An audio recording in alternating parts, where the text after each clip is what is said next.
ডালিউডে এখন মূল আলোচনার বিষয় হচ্ছে সুপারস্টার শাকিব খান কাকে তৃতীয় বিয়ে করছেন।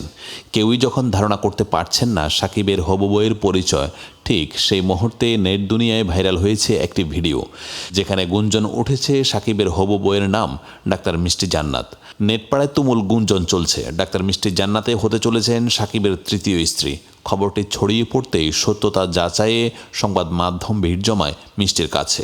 এই বিষয়ে সংবাদ মাধ্যমের সঙ্গে কথা বলেছেন তিনি। মিষ্টি জান্নাত বলেন, আমাকে অনেক সাংবাদিকে ফোন করছেন শাকিবকে বিয়ের ব্যাপারে, কিন্তু এই বিষয়ে কিছুই বলিনি, কারণ এইটা এখন বলা যাবে না। গুঞ্জন আপাতত গুঞ্জনই থাক। তিনি বলেন, ইদানিং আমার সঙ্গে শাকিবের বেশ দেখা হয়েছে। আমি একজন অভিনেত্রী, সেই সঙ্গে ডাক্তারও। আমার সঙ্গে শাকিবের অনেক জানাশোনা, তাই অনেকে ভাবছেন শাকিবের সঙ্গে আমারই বিয়ে হচ্ছে।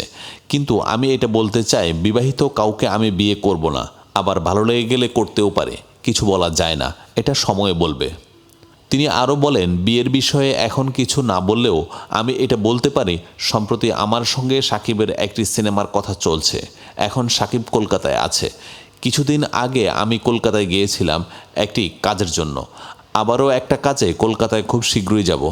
শাকিবকে বিয়ের প্রসঙ্গে হাস্যসূচক কোনো কথা না বললেও সরাসরি নাও করেননি অভিনেত্রী চিকিৎসক মিষ্টি জান্নাত। তবে তিনি জানিয়েছেন তিনি খুব শীঘ্রই বিয়ে করবেন, হতে পারে এই বছরের শেষে অথবা আগামী বছরে। এই সময় মিষ্টিকে প্রশ্ন করা হয় পাত্র হিসাবে শাকিবকে কেমন লাগে।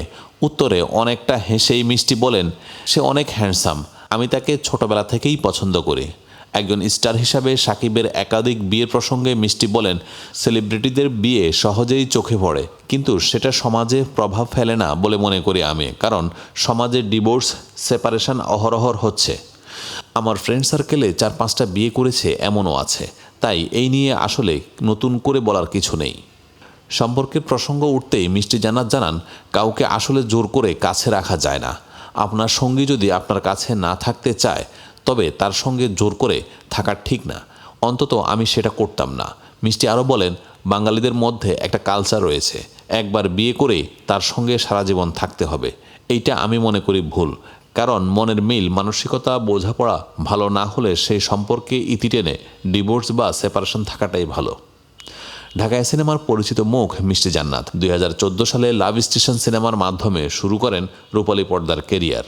এরপর নিয়মিত কাজ করছেন সিনেমায়। অভিনেত্রী পরিচয়ের বাইরে মিষ্টি জান্নাত একজন দন্ত চিকিৎসক।